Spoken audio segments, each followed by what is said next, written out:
Okay, great. Thanks for having me here. I'm really glad that I guess this collaboration with Ryan and Jenny a while back has borne some kind of fruit. And I'm going to present some joint work today with Ben Robinson. We're both from the ANU, and it's titled Artificial Intelligence and Emotional Capacities, Promise and Peril. So everything, the audio is fine now, Ryan? Yes. Excellent. Okay, great. Okay, right, let's get to it. So here is just some context about what we're trying to do today. So artificial intelligence-driven automation is becoming increasingly pervasive in a number of areas of work and life. And especially with the advent of machine learning type approaches, I think many have begun to develop capacities that allow systems to recognize and respond to human emotion, right? And our aim in this talk is to set up a framework to think through some of the normative questions that arise in developing these capacities. Now, we want to raise these worries not because we think that they are insurmountable, but because we think that these are important questions that need answering before these technologies can be developed in the right way. So here are just the two capacities I want to talk about. And this is kind of a very broad taxonomy. Hopefully, it captures most of the technologies that people want. Really just two, right? First, the capacity for emotion recognition, and then the capacity for emotion simulation. So I'm going to talk about the first capacity, the capacity for emotion recognition. So what's this capacity? Well, this kind of refers to technologies that measure and interpret human emotion using tools that utilize data from data capturing devices and AI learning algorithms. For example, facial expressions from photos, voice and text analysis, eye and body movement tracking, wearables measuring skin temperature, muscle and heart activity, and so on. Now, why do some developers want this? Well, emotions are the kind of state that indicates how one would feel and how one would react to certain situations, right? So being able to detect an emotion is actually powerful and very predictive of the kinds of things a person would do. And it suggests that there's wide-ranging potential uses for these technologies. For example, monitoring student engagement in homework, testing customer reactions to products, hiring, policing, border control. And it can also be a key part of developing the capacity for emotion simulation that we will talk about a bit later. Now, technology aims to capture emotion, but we need to ask, well, what are emotions in the first place? And I'm going to go through two of the dominant theoretical perspectives on emotion. Now, I call these two perspectives because there are more specific ways that theorists want to flesh them out, but I believe that most theories of emotion today fall into one of these two camps, right? Some more neatly than others. So one of the kind of popular kind of perspective on emotion is kind of starts from Paul Ekman's basic emotion theory. So in this view, emotions are really activations of what he calls affect programs. These are kind of biological, measurable, fixed systems that dispose an organism to respond to certain kinds of threats.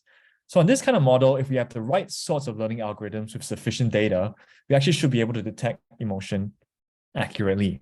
So that's one perspective. The other perspective, I'm just going to call it the social interactional model, right? On this view, emotions are not internal, individual, and private phenomena, but depend on individual or cultural interpretation, right? What feelings we have are negotiated with ourselves and others. And I think on this model, it's going to be a mistake to take them to be biophysical scientific objects. On this kind of model, it's almost a category mistake to think that we can extract in a detached manner information about someone's emotion. And on this perspective, it's less straightforward, hard to figure out how an AI program could even extract emotional information.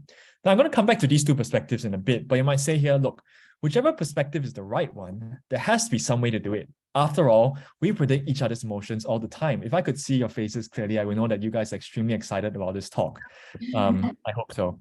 Well, so how do humans do it? And perhaps all we need to do is just let the AI do what we do. But that's the question, how do humans actually detect emotion? And notice this, right? We actually have less biometric data than that obtained by a number of emotion recognition programs. So Tori McGee has this nice paper where she points out that it's actually a mistake to think that what we're doing in reading others' mental states as primarily explaining and predicting their behavior. On her view, our mind reading abilities really operate as a regulative practice. What we do is we actually mold others to become well-behaved mental agents. So here's kind of a summary of her view, right? So she points out that, look, we're not indifferent to the ways that we and others describe our thought in mental terms, right? Our practices of description are not from the perspective of scientist to object, but from person to person. When I say, you seem to be feeling down today, or you're really upset about that, I'm not describing you in the sense that I'm describing a kind of scientific object, right? I'm talking about how you feel. And once we've been given a certain description, it seems as though we either resist it or seek to conform to the description that's been given to us. In fact, it becomes in our interest to conform to the norms of mental state ascription. This means that the predictive success of our mind reading capabilities are really a function of the regulative role that they play. I think this suggests that we ought to be suspicious if we can develop AI programs that detect emotion with a high success rate, whether what they're doing is really just predicting emotion, right? The explanation for the success rate might well be the regulative influence that such programs have to induce humans to conform to their predictive norms. But after all, once the emotion recognition programs become pervasive, start to affect our lived environment, it seems as though they create incentives for us to conform to the predictive norms of these technologies. Now, I want to say that this is a problem, even if you think that basic emotion theory is the right one. Because even on basic emotion theory, although the affect programs are innate, even most basic emotion theories recognize that they contain components that are culturally dependent. So for example, and there's two of these components which I think are important. One of the eliciting conditions of an emotion. In other words, what are the circumstances in which you will feel angry or sad, happy or disgusted? There's going to be a large cultural variation. And this is because people from different cultures are trained to feel differently at different scenarios.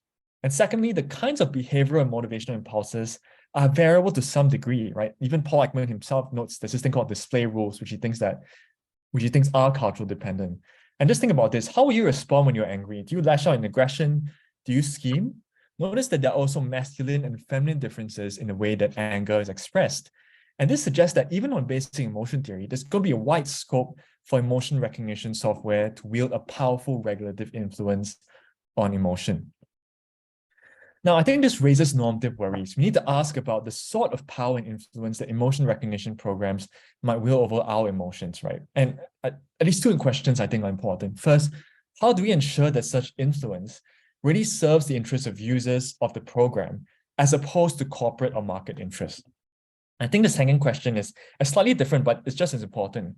And the question is this: how do we ensure that such influence is exercised over the users with legitimate authority? In other words, I don't think it's sufficient to say, look, this program is influencing emotion the right way, and we do it behind your back to improve you to be a better person, right? That seems to be a kind of objectionable paternalism. It seems as though if I'm going to be influenced by this program, it seems as though I need to know and consent to it, or some way in which the influence needs to be legitimated. And I think there's this actually one really interesting proposal by Karen Boner where she makes this point on interactional design, where she and a bunch of other authors suggest that what we need to do is to design technology that it's not really meant to predict emotion, but to offer kind of stimuli to co-interpret emotion with the user. And I think that that's one promising way to think about this issue about how to do emotion recognition technology better. So I'm going to pass it over to Ben, who's going to talk about the capacity for simulating emotion. Thanks, Brandon. And hi, everyone. Just checking that everyone in the room can hear me. Yes. Awesome. Thank you. So yeah, the second part of the talk is the second broad capacity that we've identified, which is that the capacity for simulating emotion. Thanks. So the first question is, why is simulating emotion a goal for companies, for developers? And the main reason we've identified for why this is a goal is that the relationships and the bonds that tools that are able to simulate emotions are able to form with humans are much deeper than those that cannot. So on the right, there's a screenshot of Bing's ChatGPT Sydney example, which I'm sure many of you are familiar with earlier in the year. The Bing chatbot on a trial had this now infamous conversation with a New York Times reporter where the chatbot told Kevin Roose that he didn't love his wife, they should get a divorce. The chatbot was in love with Kevin. And there are a whole bunch of like worries and issues around large language models and, you know, how it came to that response, you know, which are kind of beside the point for this example. What we're focusing on here is simply the fact that it was able to display emotion, made it considerably more engaging than tools that can't display emotion. So now we've got lots of more safe chatbots now, but because they aren't able to show any preferences or simulate emotion, whether or not there's anything actually underlying that, makes the tool much less engaging than it would have been otherwise. And we'll go into a few more examples of how this is the case. But the main idea is that there's a massive commercial incentive for companies and developers to create tools that simulate human emotion. And there are like a host of normative worries that flow from that. Thanks, Brandon. So one of the most well-known examples, just going to go into two more examples now, but one of the most well-known examples is Replica, and probably many of you have heard of this too, but essentially this is a company that created AI-based friends for people to personalize and talk to it as they wish. And so there's a few things to note here. It required users' input in the initial stages to say what they want, but also on an ongoing basis, users could up or down vote messages that Replica said, so it could learn from their feedback. And there were lots of quite worrying in my mind, but just alarming examples of humans becoming very attached to their Replica bots. And so there was a stage when Replica shut down the website and people expressed a great being really upset by this, and some kind of humorous examples of saying, well, men can't communicate very well, my Replica is way better, and I'd much prefer to talk to a bot than my friends who can't read my emotions or can't talk to me in a way that's actually considerate to how I'm feeling. Thanks, Brandon. So that was Replica. The second example, which is perhaps potentially has the greatest ability to do the most good in the world, is AI-powered psychologists. So there's a growing body of work on AI-driven mental health applications. And this is increasingly suggesting that AI therapy chatbots can be effective. So these are either in text-based, but also able to be in voice, like in talking-based too. And there's, lots of statistics on mental disorders throughout the world. Most people don't have access to effective care. Psychological therapy is prohibitively expensive and inaccessible to most people. So, if these tools could be developed in a way that is sensitive to people's cultural background, is available all the time, is evidence-based, there is a fairly compelling argument that they could do a lot of good. Thanks, Brandon. So this raises the question, these examples raise the question of, well, what are the forms of the relationships we form with these bots? If the purpose of simulating emotion is to deepen the relationships with machines, what are these relationships? And the motivating examples that, well, humans seem to be able to form relationships with many things, whether it be pets, physical places, trees, even institutions and brands. And if we can do that, then perhaps the relationships we can form with these AIs will be similarly significant, especially if these bots are responsive to our well-being and are providing a valuable service. Brandon? But this then raises a challenge. Well, like, is there any genuine reciprocity between us and the AI? And the idea is that if AI is unable to feel emotions, this may curtail a depth of relationship between it and humans. And underlying that is the idea that for a relationship to be morally significant, there needs to be a level of reciprocity. And asymmetrical relationships can be morally significant in the sense that one party can wrong the other. So AI can wrong humans, but this would not be the same significance as human-to-human relationship, where there is a sense of duty and obligation because the symmetry goes both ways. They're not responsive to us in the same way.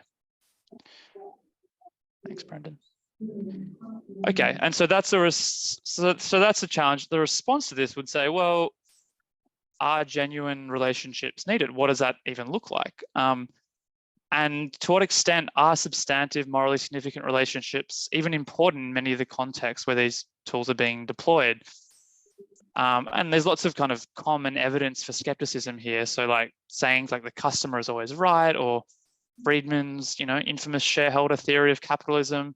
And even recently, Susskind and Susskind's Future of the Professions book gives a fairly transactional and cynical view about what even professional contexts, which are heralded as like the thickest and most morally valued domains of like medicine and law and Hippocratic Oath, they rebut all of that and say, well, actually, a lot of these relationships are transactional and not morally significant. And yes, we do want a valuable service, but we don't need the kind of thicker notions of trust and other things that we commonly think of in these relationships. All we need is reliability, essentially. And so in the context of therapy as well, there's also evidence that what is most predictive of positive therapeutical outcomes is not the actual therapeutic relationship, but the perception of it from the client's point of view. So as long as the client thinks that the therapist, whether it be AI or human, is listening to them and responding to them in adequate ways, then the therapeutic relationship can be solid from their point of view, and the therapy can be effective. Thanks, Brandon. Yeah. Okay, so I'm coming on again. So I think our first reply to this is kind of just to grant this point. Let's say we're just interested in inducing a human perception that these chatbots have emotions and that in genuine relationship with them. But it's worth asking, what exactly are humans seeing from their point of view? What kind of relationship are they having with the program? And my worry is that the way these programs are set up is really encouraging a kind of objectifying attitude from the human towards these chatbots. So think again about how Replica works, right? Replica works by trying to downvote its replies to you based on how much you like them in order to get Replica to conform to your vision of how it's supposed to be. I think it encourages you really to adopt an objectifying attitude towards Replica. You're treating it as an object that you can mold in accordance with your will, as opposed to a person whose subjectivity you must respect. I think there's an even deeper worry here, right? If such objectifying stances become the norms for what people expect from their friends and romantic partners, then there's going to be this broad objectifying effect throughout society. I think it's already a problem. Max Day has this paper where there's already a problem when users are projecting kind of like stereotypical female gender stereotypes onto their replica chatbots. So I think it's a problem with Replica. What about AI therapy? So again, there's evidence that clients are actually more willing to disclose to chatbots than human therapists. I think that's really interesting. But what's more interesting is it's for some of them, the explanation they give is precisely that they're speaking to a robot as opposed to a human. And I think this suggests that the kind of relationship that they conceive themselves as having with the therapist chatbot is actually different from the relationship that they have with a real human. They are more willing to interact with the chatbot, perhaps precisely because they see them not as a person, but as some kind of object. Now, is this a problem? And I think here's where we want to say that kind of yes and no, right? There might be certain therapeutic benefits that come from simple disclosure of your emotions. For example, if I go to the mountains and shout out how I feel, I think that would give me some benefit. And if the chatbot helps people to do that, that's great. And perhaps like the chatbot also helps people deploy some simple self-regulation strategies. And I think insofar as certain kinds of therapy chatbots do that, I think that is something we can encourage. But there might be other functions that certain forms of therapy might serve. For example, from attachment theory perspective, the therapist is supposed to serve like a kind of secure base of exploration. And you might think that the therapist performs that role precisely because they are a person to whom one is accountable to, but who also exists as a safe space in which one can grow.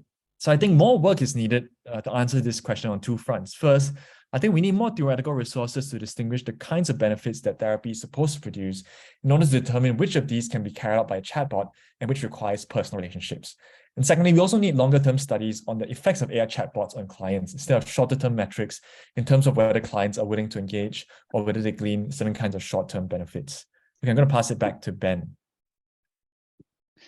Thanks, Brandon. So yeah, look, a second reply to this would be that, yeah, we actually do want such morally significant relationships, at least sometimes. So clearly people do want their doctors, teachers, and managers to care about doing right by them.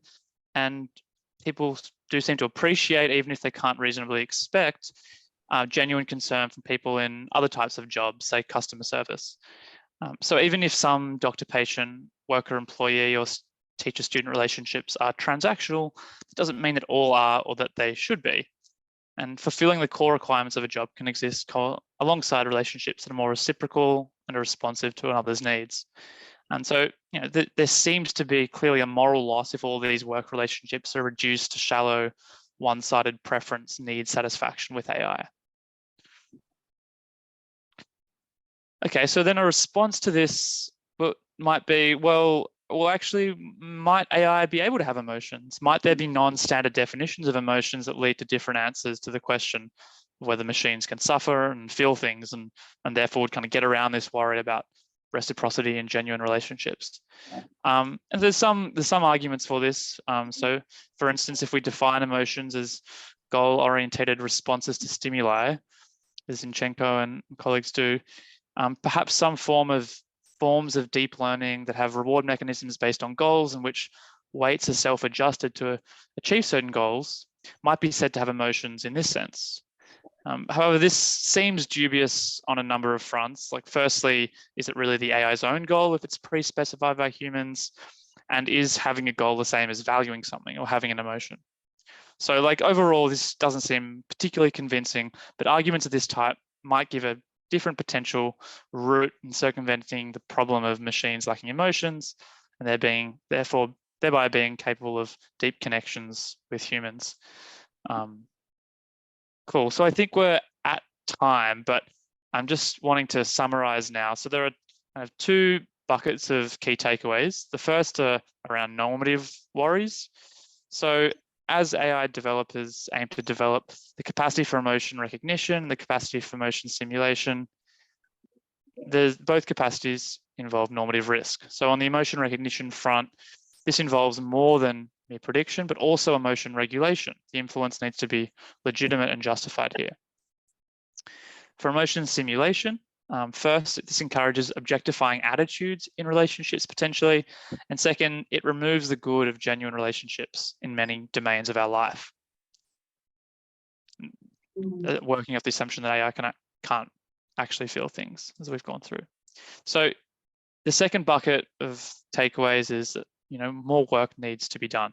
So on the emotion recognition side of things, how can we develop forms of emotion recognition that are interactional to allow users to have a say in interpreting their own emotion? And on the emotion simulation side, what therapeutic benefits can be conveyed through AI chatbots, and which of them require genuine reciprocal relationships? If we want to go beyond stimulation to generate genuine emotion in AI, what model of emotion should we use? What sort of emotions would these programs even have? That comes to the end, but there's a list of references on the next page. And yeah, thank you all for listening.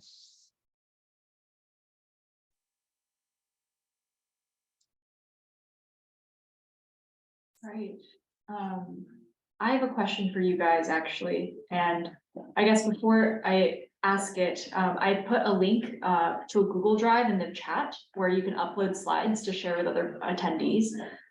So I think if you guys can share your slides, that'd be wonderful.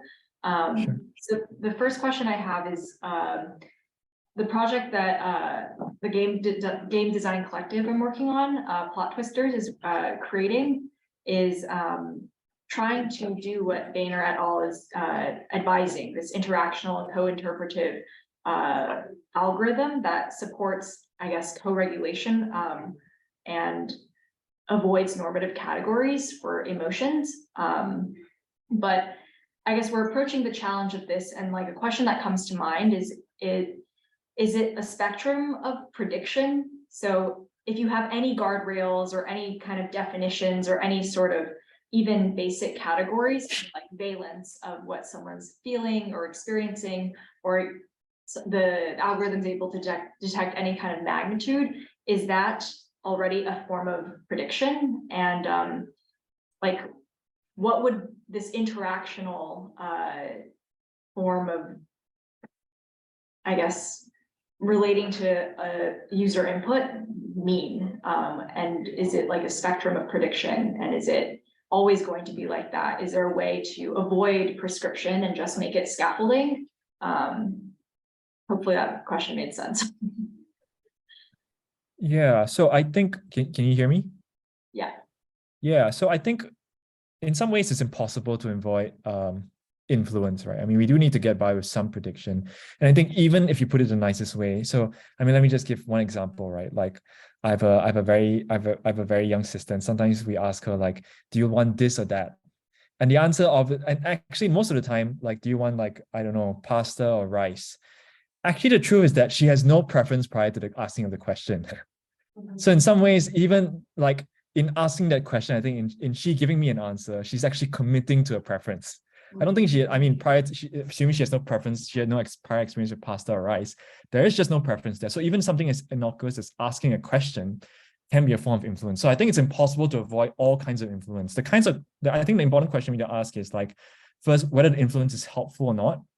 And I guess that depends, whether something is helpful or not depends on your broader, I guess, how you think about what constitutes mental health and so on. But the second question is, like, is there a way in which we influence others, that we make it salient to them that this influence is happening, such that they can accept or reject the influence? And I think that's part of what the interactional design thing is thinking. So I think the one example she gives was, again, I perhaps this is where, like, it's going to be in this multidisciplinary space, so you guys can think along as well. But the one example she gave was that there's this office space, and then there's this board that's supposed to, that kind of signals like the mood of everyone in the office at the time.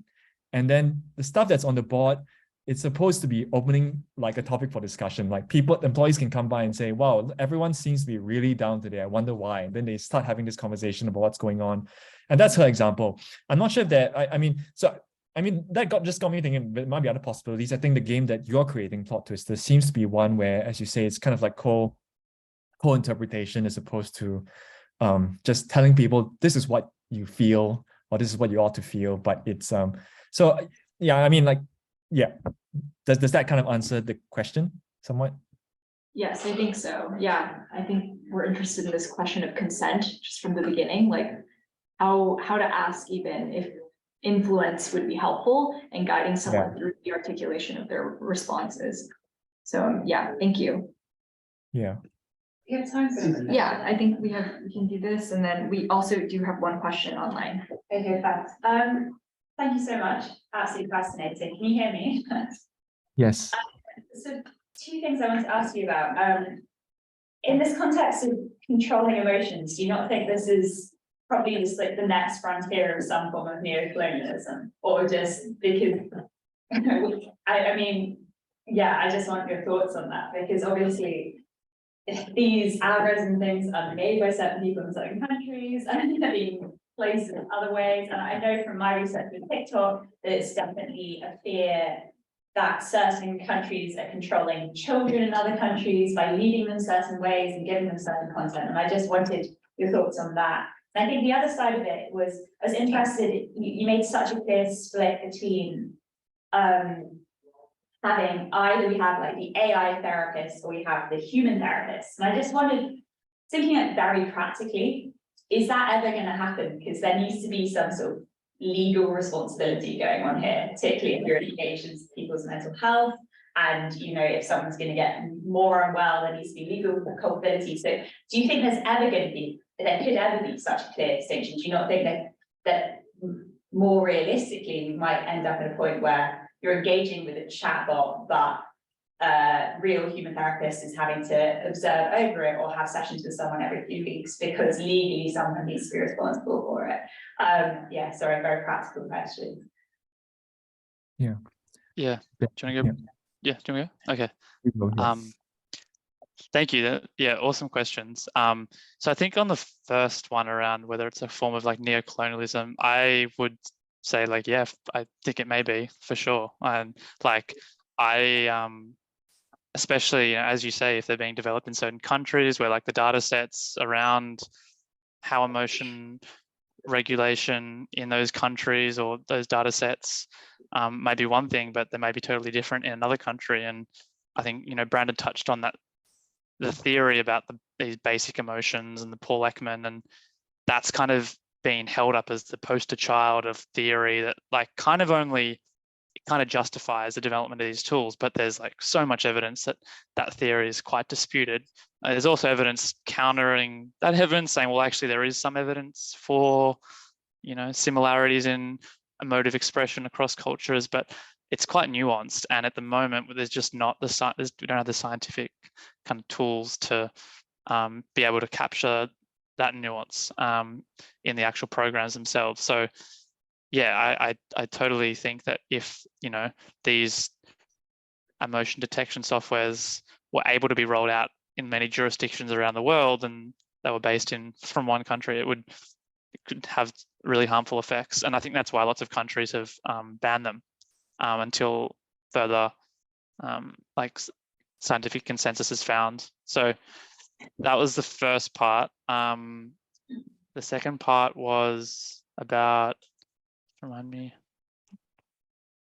AI therapy, human, and do you want me? Oh yeah. Yeah, no, you can. Oh no, yeah. I was just going to say quickly, maybe you want to come in, Brandon. But there are lots of examples of the chatbots already being used, and I think that if that's not inconceivable, but I agree that like the kind of more human AI partnership model might be something that comes into play, especially like if there are like legal responsibility concerns. But people are already talking about using ChatGPT as a therapist. So like yeah. Oh, did someone say something? Yeah. No. Yeah, just as a stopgap measure, if people have, this tool tools on their phone, I think they're going to be used, and they are being used. Did you want to say something, Brandon?